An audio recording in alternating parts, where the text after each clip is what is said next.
Guys, this is Kamlesh Verma and I welcome you all in Aurora IAS, and this is lecture number 2 of our chapter number 10, that is agriculture. Fine. सो पिछले lecture में हमने कुछ basics discuss किए थे agriculture के. ठीक है, बहुत ही इंपॉर्टेंट बेसिक्स थे एग्रीकल्चर के. आई होप आपको चीज़ें समझ में आई होंगी. सबसे ज़्यादा उसमें इंपॉर्टेंट था लॉ ऑफ डिमिनिशिंग रिटर्न्स. ठीक है, लॉ ऑफ डिमिनिशिंग रिटर्न्स. ठीक है, law of diminishing returns was the most important part of the last lecture. तो आई होप आपको समझ में आया होगा. उसका रेफरेंस आगे भी आएगा और बार बार आता रहेगा. ठीक है, तो without any delay let's begin with the Indian economic during independence. मतलब इंडियन इकोनॉमी इंडिपेंडेंस के टाइम पे कैसी थी. अब आप सोच रहे होंगे कि भाई मैं तो एग्रीकल्चर पढ़ा रहा हूँ तो इंडियन इकोनॉमी के टॉपिक में कैसे आ गया. Because during the independence Indian economy was agriculture and agriculture was Indian economy. Like it is said in politics that भाई 1970s से 80s के एरा में Indira was India, India was Indira. In the same way during independence time Indian economy was agriculture and agriculture was Indian economy. See how. देखो, because उस time पे Indian economy में agriculture का contribution 50% का होता था. 50% का contribution, that was huge. Okay, that was very huge. और उस टाइम पे approximately 2/3 of are population was engage in agriculture. 2/3 of the population, समझ लो 100 में से more than 75% is involve in agriculture.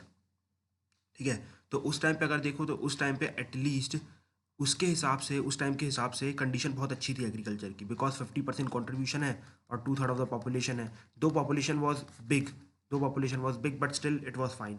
ठीक है, लेकिन हमने देखा पिछले लास्ट लेक्चर में मैंने एक्सप्लेन किया था कि भाई होता क्या है कि धीरे धीरे विथ टाइम हमारी जो इकोनॉमी है प्रोग्रेस करना चालू करती है. जहाँ पर एक्चुअली इंडस्ट्री को 45 to 55% ऑफ द शेयर रहना चाहिए था इकोनॉमी का, but that was taken by service sector. ठीक है, that was taken by service sector. और सर्विस सेक्टर में क्या नहीं है, सर्विस सेक्टर में जॉब्स नहीं है. और जो जॉब्स हैं भी वो भी स्किल्ड पीपल के लिए हैं. और मैंने बताया कि हमारे इंडियन फार्मर्स के पास स्किल तो थी ही नहीं. ठीक है, तो अल्टीमेटली ये जॉब्स मिल नहीं रही थी और इंडस्ट्री हो नहीं पाई. इंडस्ट्री का बिकॉज अभी भी कॉन्ट्रीब्यूशन 20 से 25% है. तो अब हुआ क्या आखिरी में, ये लोग यहीं पर रह गए, ये लोग यहीं पर रह गए. और एग्रीकल्चर का कॉन्ट्रीब्यूशन धीरे धीरे जो कभी 50% हुआ करता था, मतलब 50% कॉन्ट्रीब्यूशन मतलब होता है कि पहले एग्रीकल्चर 100 में से 50 रुपये कमाया करता था. ठीक है, अब एग्रीकल्चर सिर्फ 100 में से 14 रुपये कमाने लगा है. बाकी का 55% ये कमा रहा है और बाकी के बच्चे वो 20-25 रुपये ये कमा रहा है. ठीक है, तो अल्टीमेटली इनको कुछ प्रॉफिट ही नहीं हो रहा है. और अभी भी अगर आप देखो population approximately not even 55 but approximately 45% of the population is still dependent on agriculture. ठीक है, और यही रीज़न है कि भाई हमारा जो एग्रीकल्चर है इतना इम्पावरिज्ड है. यही रीज़न है कि हमारा जो एग्रीकल्चर है वो इम्पावरिज्ड है. ठीक है, अब इस इम्पावरिशमेंट की वजह से क्या होता है भाई, इम्पावरिशमेंट की वजह से होता है कि हमारे यहाँ पर डिसगाइज्ड अनएम्प्लॉयमेंट पैदा होता है. क्या होता है, disguised unemployment. This I will explain you in the unemployment chapter, but let me explain it again as well. देखो जैसे फॉर एग्जाम्पल एक लैंड है. ठीक है, या मान लो इस लैंड में ये लैंड कुछ आप समझ लो 1900 के आसपास का है. आपके सर पिताजी और माताजी बस इसमें काम किया करते थे. ठीक है, इसके बाद उनके कुछ बच्चे हुए तो लैंड में थोड़ा सा और काम बढ़ा, बच्चे आए. ये कुछ आ गया 1950 की बात, फिर थोड़ा और बढ़े 2000 की बात आ गई. अब ये आ गई 2020 की बात. ठीक है, 2020-21 की बात. तो अल्टीमेटली अब पूरा लैंड ऑक्यूपाई हो गया, पूरा लैंड ऑक्यूपाई हो गया. ठीक है, अब लेकिन जब आप ये 2030-40 में जाएंगे, ठीक है, जब आप 2030-40 में जाएंगे तो उस टाइम पे आपके बच्चे तो बढ़ जाएंगे. ठीक है, आपके बच्चे तो बढ़ जाएंगे, लेकिन जो लैंड है उतना ही रहेगा. लोग ऑलरेडी पूरे लैंड में काम कर रहे हैं. अब इन लोगों की ज़रूरत नहीं है, बट फिर भी they will be put under this occupation because इनके पास ना तो स्किल्स है. अब स्किल्स नहीं तो जॉब्स भी नहीं है. ठीक है, स्किल्स नहीं है तो जॉब्स भी नहीं, तो अल्टीमेटली क्या होगा, ये लोग बेमतलब को यहाँ पर काम कर रहे हैं. मतलब दे आर डिसगाइज्ड अनएम्प्लॉयड. मतलब इनकी यहाँ पर ज़रूरत नहीं है बट फिर भी काम कर रहे हैं. इसी को कहता है डिसगाइज्ड अनएम्प्लॉयमेंट. इसका डिटेल एक्सप्लेनेशन आपको अनएम्प्लॉयमेंट के चैप्टर में मिलेगा. So don't worry, I think आपको अभी तो समझ में आएगा थोड़ा बहुत. ठीक है, बाकी नहीं आया तो आगे डिस्कशन में मिलेगा. ठीक है, सो अल्टीमेटली आप देख रहे हैं कि हमारी जो कंडीशन थी शुरू शुरू में एग्रीकल्चर की बहुत ही ख़राब थी. ठीक है, बहुत ही ज़्यादा ख़राब थी because we were not self sufficient at that time. ठीक है, आपको बता दूं उस टाइम पे हम यूएस से फूड ग्रेन्स इंपोर्ट किया करते थे. आपको पता होगा यूएस का एक प्रोग्राम था PL40 प्रोग्राम, जिसमें यूएस हमें उन उस खाने को दिया करता था, उस ज्वार को दिया करता था या उस गेहूं को दिया करता था जो वहाँ पर अपने वो पिक्स को दिया करता था. सुअर को देने वाला गेहूं हमें दिया जाता था. यह हमें कभी भूलना नहीं चाहिए था. तो हमारी फ्रेंडशिप आज कितनी भी ऊपर हो गई है, बट फिर भी in international politics there are no friends and there are no enemies. This is the rule. Like USSR at that time was our good friend, but today USA is playing that role. ठीक है, बस ये है कि हमें भूलना नहीं चाहिए कि यूएसए हमें कभी भी धोखा दे सकता है. That is the best thing. ठीक है, हमें यूएस की गोदी में जाकर नहीं बैठना फायदा, लेकिन उसका उठाता रहना चाहिए. ठीक है, तो अल्टीमेटली जो पिग्स का जो फूड दिया था वो हमें दिया था. तो उस टाइम पे टाइम्स ऑफ इंडिया की न्यूज़ हुआ करती थी कि भैया जो यूएसए शिप्स हैं they have arrived in the Nehru port and everything. That use be the news of that time. ठीक है, टाइम्स ऑफ इंडिया का फ्रंट पेज का न्यूज़ होता था.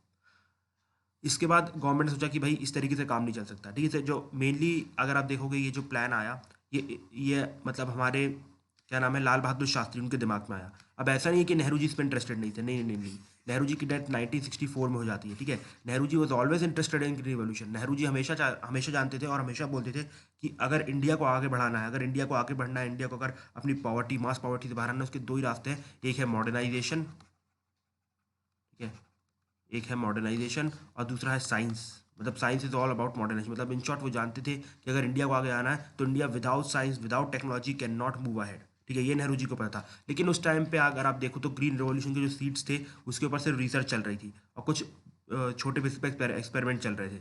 लेकिन जब इनकी डेथ हो जाती है 1964 में, इस पर 1966 में जब हमारे लाल बहादुर शास्त्री जी आते हैं तो उस टाइम पे इस प्रोग्राम को मंजूरी दे दी जाती है. ठीक है, किसको? ग्रीन रेवोल्यूशन की, जिसके बारे में हम थोड़े टाइम बाद पढ़ेंगे. ठीक है, कल या फिर आज ही पढ़ेंगे अगर टाइम मिला तो. ठीक है, तो ग्रीन रेवोल्यूशन को मंजूरी मिल जाती है. और इसी ग्रीन रेवोल्यूशन को सबसे अच्छे से इंप्लीमेंट करती है हमारी श्रीमती इंदिरा गांधी. श्रीमती इंदिरा गांधी क्यों? बिकॉज वो रियलाइज़ करती है कि भाई जो हमारे नेहरू जी ने, उनके पिताजी ने पॉलिसी अपनाई है. कौन सी पॉलिसी अपनाई है? नॉन अलाइनमेंट की पॉलिसी. ठीक है, नॉन अलाइनमेंट की जो पॉलिसी अपनाई है वो तो भाई काम कर ही नहीं सकती है. क्यों? बिकॉज अगर हमें नॉन अलाइन रहे तो हमें सेल्फ सफिशिएंट होगा नहीं, तो कोई ना कोई हमें प्रेशराइज करता रहेगा. तो अल्टीमेटली वो ग्रीन रेवोल्यूशन बहुत फोकस करती है. तो ये सबसे पहला इंपॉर्टेंट स्टेप था towards increasing production during post independence. ठीक है, तो ग्रीन रेवोल्यूशन को इम्प्लीमेंट किया गया. लेकिन ग्रीन रेवोल्यूशन को इम्प्लीमेंट करने के लिए लैंड रिफॉर्म मेजर्स चाहिए थे जो कि अच्छे से आ नहीं पाए. ठीक है, लैंड रिफॉर्म मेजर्स चाहिए थे जो अच्छे से आ नहीं पाए.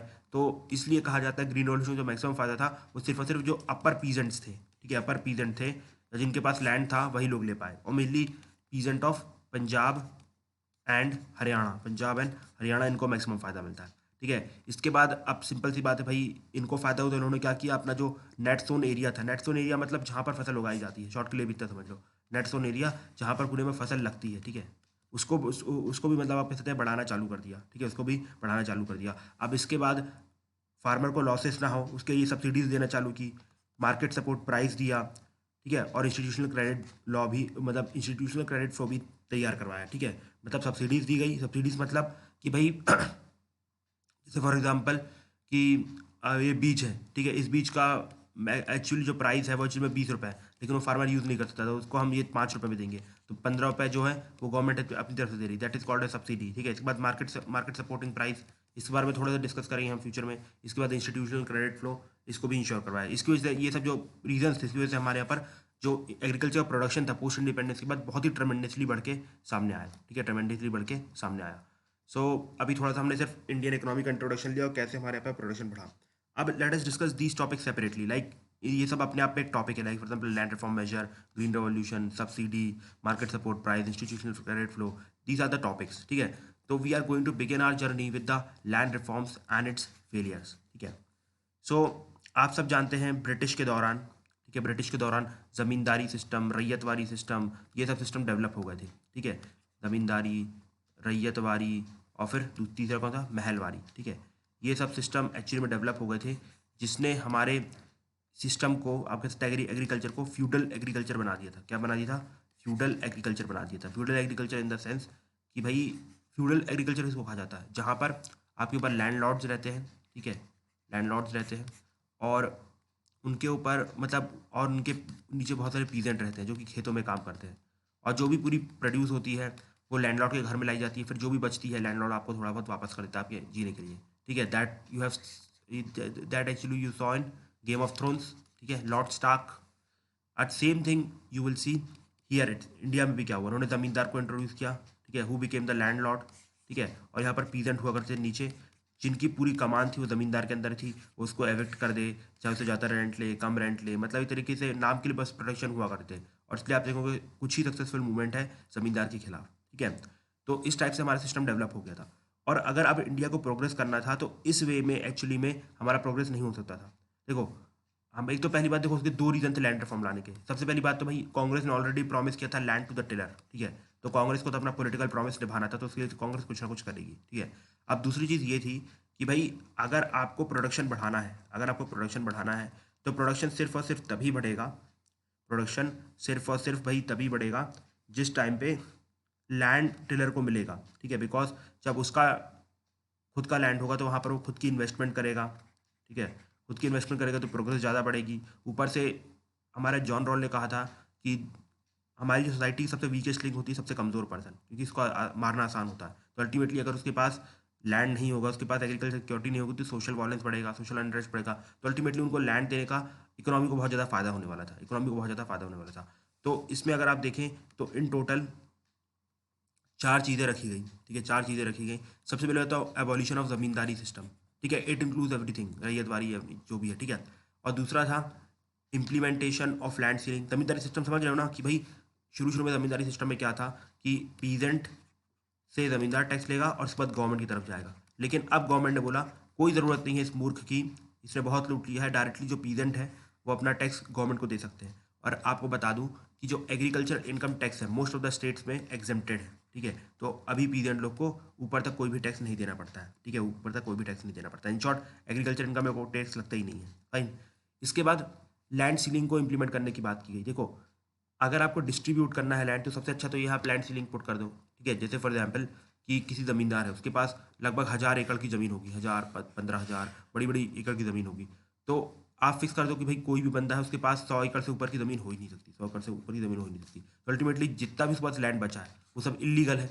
तो इलीगल लैंड जो जो भी बचा है आपके पास वो सब क्या किया जाएगा, वो सब गरीबों में बांट दिया जाएगा, ठीक है? लैंड सीलिंग इंप्लीमेंट की जाएगी, इसके बाद जो भी लैंड बचेगा उसको गरीबों में बांट दिया जाएगा। इसके बाद साथ ही साथ टेनेंसी लॉस भी लाए जाएंगे, टेनेंसी लॉस भी लाए जाएंगे, बिकॉज गवर्नमेंट जानती थी सबको लैंड नहीं दिया जा सकता है, लैंड की अपनी लिमिटेशन है। तो क्या किया जाएगा कि बहुत ही स्ट्रिक्ट टेनेंसी लॉज लेके आया जाएगा, ठीक है? टेनेंसी लॉज मतलब जो टेनेंट काम करते हैं, मतलब जो एग्रीकल्चरल फील्ड में काम करते हैं भाई, जो एग्रीकल्चर फील्ड में काम करते हैं उनको प्रोटेक्शन दी जाए। बिकॉज देखा जाता था कि ज़मींदार उनको हमेशा अपनी विम्स एंड फैंटीज पे रखा करते थे, विम्स एंड फैंटीज पे हटा दिया करते थे, तो उनको प्रोटेक्शन दिया जाए, ठीक है? इसके बाद प्रॉपर रिकॉर्ड मेंटेन किया जाए लैंड होल्डिंग्स की, और अल्टीमेटली आखिरी में लैंड कंसोलिडेशन किया जाए, लैंड कंसोलिडेशन किया जाए, ठीक है? तो नाउ लेट अस सी कि भाई ये किस तरीके से इम्प्लीमेंट होते हैं और क्या रिजल्ट आता है। तो इसको इम्प्लीमेंट करने के लिए गवर्नमेंट ऑफ इंडिया ने पहला अमेंडमेंट एक्ट लाया था। याद रखना, पहला amendment act was related to land reforms और 9th शेड्यूल लाया गया था। बिकॉज ये जो लैंड रिफॉर्म लॉज थे it was violating a fundamental right. आप सब जानते हैं शुरू शुरू में 19 क्लॉज 1 सब क्लॉज ABCDEFG, ठीक है? तो जी भी हुआ करता था, और ये जी क्या था, राइट टू प्रॉपर्टी, ठीक है? Right to property. और सरकार क्या कर रही थी, लोगों की प्रॉपर्टी ले रही थी। तो in short you are violating, what you are doing, you are violating the fundamental right. तो they they were actually challenge in Supreme Court. तो उनको उससे बचाने के लिए क्या किया हमारी सरकार ने, फर्स्ट अमेंडमेंट एक्ट पास किया, 9th शेड्यूल पास किया, जिसमें ये लिखा गया था कि लैंड रिफॉर्म जो भी लॉस को स्टेट गवर्नमेंट 9th शेड्यूल में डाल देगी, मतलब स्टेट गवर्नमेंट पार्लियामेंट से रिक्वेस्ट करेगी और पार्लियामेंट उसको 9th शेड्यूल में डाल देगी। तो जो भी लॉज रहेंगे, ठीक है, they will they will not be under judicial review, ठीक है? इस तरीके से गवर्नमेंट ने लैंड रिफॉर्म्स को इंप्लीमेंट करना चालू किया। लेकिन अगर आप देखो तो इसकी सक्सेस बहुत कम थी, ठीक है? इसकी सक्सेस बहुत ही ज़्यादा कम थी, ठीक है? ऐसा आप वेस्ट बंगाल और केरला में देखोगे, अगर land ceiling was quite successful, ठीक है? देखो उसका रीज़न ये था कि वेस्ट बंगाल और केरला में कम्युनिस्ट पार्टी वॉज रूलिंग, ठीक है? कम्युनिस्ट जो सत्ता थी कम्युनिस्ट के हाथ में थी। और जो कम्युनिस्ट हैं, कम्युनिस्ट आप जानते हो, मतलब जमींदार के खिलाफ बिल्कुल बहुत अलग से कड़े में रहते हैं कि भाई मौका मिल जाए बस मार डालेंगे उस टाइम पे।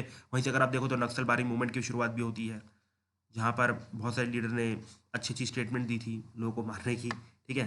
तो कम्युनिस्ट के टाइम पे लैंड सीलिंग बहुत ही अच्छे से इंप्लीमेंट किया गया था, ठीक है? इसलिए आप देखोगे ज़मीन ऐसे वेस्ट बंगाल में से कुछ खास एग्रीकल्चरल प्रॉब्लम नहीं आती है।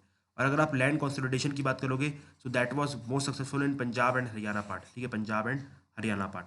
बट इन अदर पार्ट्स अगर आप देखो, ये जो लैंड रिफॉर्म्स थे वो लगभग फेल कर गए, ठीक है? Even in Kashmir, even in J&K it was quite successful. But वहाँ पर मैंने आपको ऑलरेडी बताया था, अच्छा नहीं बताया, ठीक है? तो J&K में ऑलरेडी मतलब इसे बहुत अच्छी तरीके से इम्प्लीमेंट किया गया था बाय शेख अब्दुल्ला, ठीक है? शेख अब्दुल्ला, लेकिन इसको पॉलिटिकल कैरेक्टर दे दिया गया था, आपके साथ रिलीजियस कैरेक्टर दे दिया गया था। क्यों?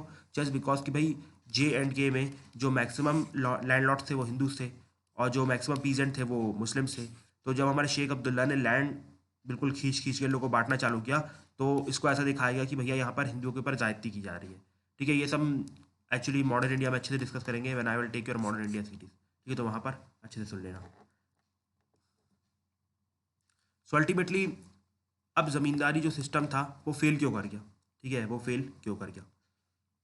देखो, सबसे पहला रीजन था कि ये था कि भाई कोई भी पॉलिटिकल और ब्यूरोक्रेटिक बिल नहीं थी, कोई भी पॉलिटिकल एंड ब्यूरोक्रेटिक बिल नहीं थी। क्यों? देखो, ऊपर से हमारी कांग्रेस ने तो प्रॉमिस कर दिया कि भैया हम ये कर देंगे, ठीक है, लेकिन एक्चुअल में से इंप्लीमेंट किसे करना था? स्टेट गवर्नमेंट को इंप्लीमेंट करना था। क्यों? बिकॉज स्टेट गवर्नमेंट का ही सब्जेक्ट है एग्रीकल्चर। ठीक है, जो एग्रीकल्चर है वो स्टेट गवर्नमेंट का सब्जेक्ट है, तो अल्टीमेटली इंप्लीमेंट किसे करना था? स्टेट गवर्नमेंट को इंप्लीमेंट करना था। अब आपको बता दूं, जितने भी लोग लेजिस्लेटिव असेंबली में बैठे हुए थे या जितने भी ब्यूरोक्रेट जिन्हें इंप्लीमेंट करना था, उनके ये वो लोग खुद एक्चुअली में ज़मींदार लोग हुआ करते थे। आप सोचो, अगर आप ज़मींदार नहीं हुए तो क्या फिर विदेश में जाकर पढ़ पाते? कभी भी नहीं यार। तो अल्टीमेटली आप खुद ज़मींदार थे और आप अपनी खुद की प्रॉपर्टी अपने से दान में दे दोगे, ऐसा कभी नहीं हो सकता। इसलिए यही सबसे बड़ा रीज़न था कि हमारे यहाँ पर ये जो पॉलिटिकल या ब्यूरोक्रेटिक बिल नहीं थी। ठीक है, इसके बाद बेनामी, ये तो बहुत ज़्यादा चला यार। बेनामी मतलब क्या किया गया कि इसमें अगर आप देख सकते हो कि ये जो लैंड थे, फॉर एग्जांपल मैंने आपको बताया कि ये 1000 एकड़ का लैंड है, तो इसमें 100 एकड़ तो रख लिया, लेकिन बाकी का जो बचा हुआ लैंड था अब वो बढ़ जाता, तो इसके लिए क्या किया आपने? फैमिली मेंबर्स के नाम पे सारे के सारे लैंड करना चालू कर दिया गया। ठीक है, जो फॉर एग्जाम्पल सबसे पहली बात तो क्या किया गया कि मतलब अपनी पत्नियों के नाम पे लैंड किया गया, लेकिन जब सरकार ने थोड़ी रोक लगा दी कि नहीं यार, आप पत्नी के नाम पे लैंड रख के ऐसे नहीं कर सकते हो, तो उस टाइम पे कागज़ में ऐसा दिखा दिया है कि भैया हमने डिवोर्स दे दिया है और अभी हमारे साथ कुछ भी नहीं है, हमारे साथ वैसे लिविंग रिलेशनशिप में रहती है। तो उस टाइप से करते करते मतलब इस तरह से बेनामी प्रॉपर्टी को आगे बढ़ाया जा रहा था। ठीक है, इवन भगवान और भगवानों के नाम पे रखा गया था। जैसे मतलब उस टाइम पे जो नाम हुआ करते थे वो छोटू के पापा, ठीक है, छोटू के पापा के नाम पे लैंड है, छोटू की मम्मी के नाम पे लैंड है। तो इस टाइप के अगर आप देख सकते हो उस टाइप से नाम भी रखे गए थे। ठीक है, इसके बाद सबसे बड़ी प्रॉब्लम और जो आई एक्चुअली में, अगर आप देखो ये सारे के सारे लॉज ना दे आर क्वाइट गुड। ठीक है, टेनेंसी लॉज आएंगे, law ceiling, abolition of zamindari system, और गवर्नमेंट ने यहाँ पर हल्की सी मतलब सोचा था कि शुरू शुरू में मॉडर्नाइजेशन आएगा तो बड़े खेतों की जरूरत पड़ेगी। आपको बता दूं, यूएस इतना सक्सेसफुल क्यों है, यूएस और रशिया में एग्रीकल्चर इतना सक्सेसफुल क्यों है? उसका सिंपल रीज़न ये है कि भाई वहाँ पर जो लैंड्स है ना काफ़ी बड़े हैं, बहुत ही उनकी लैंड होल्डिंग साइज बहुत ही बड़ी बड़ी है। इसलिए वहाँ पर आपको बता दूं, जो बीजों की बुआई होती है, हमारे यहाँ तो हाथ से बोए जाते हैं, वहाँ पर तो हेलीकॉप्टर का यूज़ होता है। ठीक है, वहाँ पर आप जो कटाई करते हो वो बिना मशीन्स के नहीं हो सकती है, इसलिए वहाँ पर उसे ट्रैक्टर फार्मिंग कहा जाता है। ठीक है, not just farming, it is actually tractor farming. तो अल्टीमेटली गवर्नमेंट ये सब इंश्योर करना चाहती थी कि भाई सबके पास लैंड हो, नाम के लिए सबके पास लैंड हो, लेकिन लैंड का कंसोलिडेशन भी हो। मतलब गवर्नमेंट ये भूल नहीं गई थी कि भाई बिना बड़े लैंड के हम मॉडर्नाइजेशन और ये जो टेक्नोलॉजी इन सबको अडॉप्ट नहीं कर सकते हो। तो उसका क्या था कि भाई जैसे ही हम गवर्नमेंट का ऐसा माना था, मान लो कि ये गवर्नमेंट का ओरिजिनल प्लान था, गवर्नमेंट का ओरिजिनल प्लान ये था अगर लैंड फॉर्म सक्सेसफुल होते कि भाई किसी भी जमींदार के पास इतना बड़ा सा लैंड है, मान लो ये 10,000 एकड़ का लैंड है, ठीक है, तो उस टाइम पे क्या होगा, ये वाला लैंड बस जमींदार रखेगा, बाकी जो पूरा पीस है वो बढ़ जाएगा। ठीक है, ये अलग अलग पार्ट में बढ़ जाएगा। ठीक है, लेकिन आप ये देखो, क्या इससे किसी का भी डेवलपमेंट होगा? किसी का भी डेवलपमेंट होगा? आपके पास नाम के जरूर लैंड जाएगा, लेकिन आप ये सोचो भाई, वो सिर्फ इस खेत में फैक्ट्री नहीं चल सकती है, मतलब ट्रक ट्रक नहीं चल सकता है, हेलीकॉप्टर नहीं चल सकता है, और इकोनॉमी ऑफ स्केल काम नहीं करता। अल्टीमेटली ये सारे लैंड को एक ही होना पड़ेगा, इसके बाद ही इस पूरे के पूरे लैंड में ट्रैक्टर चलेगा और जो भी है वो सब काम होगा। ठीक है, तो अल्टीमेटली गवर्नमेंट ने इंश्योर किया था कि भैया ये लोग लैंड कंसोलिडेशन की तरफ आगे बढ़े।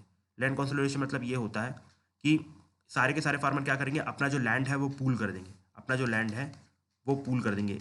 ठीक है, और इस लैंड को एक लैंड बनाएंगे, और जितना उन्होंने लैंड पूल किया है उसके मुकाबले उनको पैसे मिलेंगे। फॉर एग्जाम्पल, इन्होंने सबने अपना एक एकड़ लैंड पूल किया, इसने 1.5, किसी ने 2.5, किसी ने 3 एकड़, किसी ने 4 एकड़, इस तरह से सबने अपना लैंड पूल किया। ठीक है, इसके बाद उसमें फसल बोई जाएगी, सब ट्रैक्टर सब कुछ रहेगा, और अल्टीमेटली कुछ पैसा निकल के आएगा, मान लो 100 रुपये निकल के आएगा।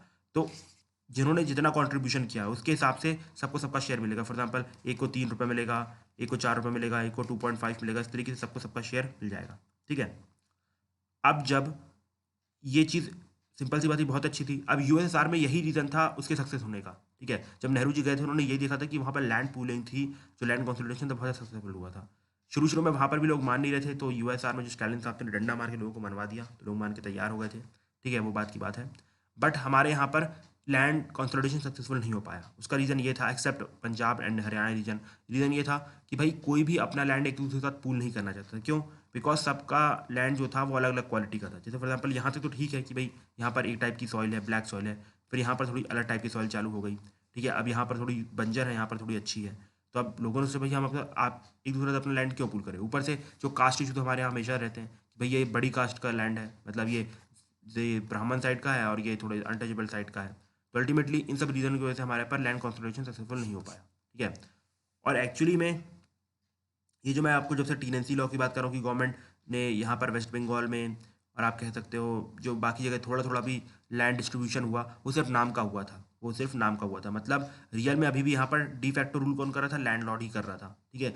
ये जो पीदन को सिर्फ नाम के लिए बस लैंड दे दिया गया था, उसको लठियाल से डराया धमकाया गया था कि भाई आगे मत बढ़ना, अपनी औकात पे रहना, अदरवाइज डंडे पड़ेंगे। क्या पड़ेंगे? डंडे, बिटवीन 2 legs, ठीक है।